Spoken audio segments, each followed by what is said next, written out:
Everson Griffen will not be returning to the Minnesota Vikings. Instead, he will be signing with the Dallas Cowboys. Now, on the Vikings front, before our nose tackle Michael Pierce opted out of the 2020 season, my whole thought process with Everson Griffen was, you know what, whether he stays or goes, as long as we have Danielle Hunter and Ifeadi Odenigbo on the roster, our outside pass rush is still going to be elite. Now, once Michael Pierce opted out of the 2020 season, I did an about face and say, you know what, we need all hands on deck, damn it, with this defensive line. I hope the Vikings can bring back EG. Alas, he's signing with the Dallas Cowboys. Everson Griffen is a player who I still believe has a chunk left in the tank. Last year, the 2019 season, 8 sacks, 11 TFLs, 24 QB hits. So that's still pretty fucking great. Dallas, you're getting a heck of a football player. Treat him well. Now, I saw a couple of days ago, Andre Patterson, former Vikings defensive line coach, now promoted to co-defensive coordinator, stated that Danielle Hunter, who can play both left and right end,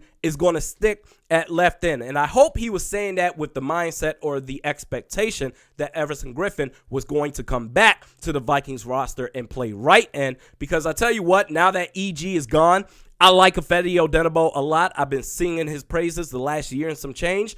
Do you really want him playing right end for 16 games going up against the opposing team's left tackles? We played the Dallas Cowboys week 11. Do you really want Ifeadi Odenigbo matching up against Tyron Smith? That's a little bit dicey situation there, but I appreciate Everson Griffen when you can tell that he loves and has joy for the sport of football. Their body language, you can tell a lot. You can certainly tell that he loves football. That's his safe haven. That's his happy place. Certain players, you can tell they're just in it for a check. And I don't blame them either way, because I believe the NFL, they treat their players like shit, especially compared to the other pro leagues across the nation.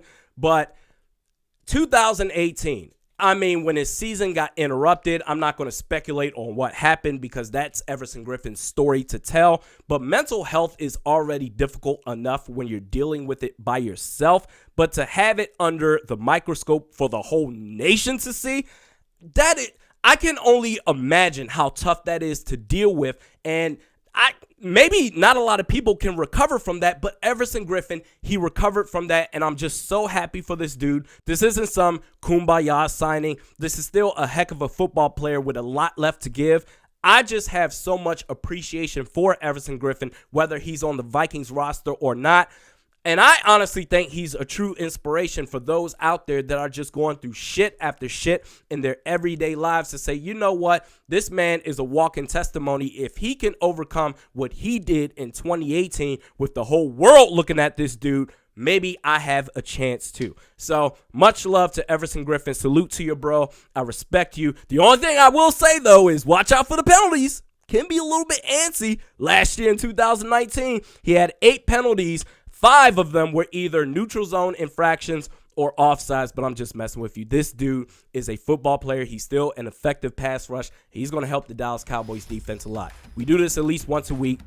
Mediocre Best Sports Podcast with Realistic Randy. Check me out on Twitter at @realistic_Randy, Facebook @realisticrandy. We'll see you next time.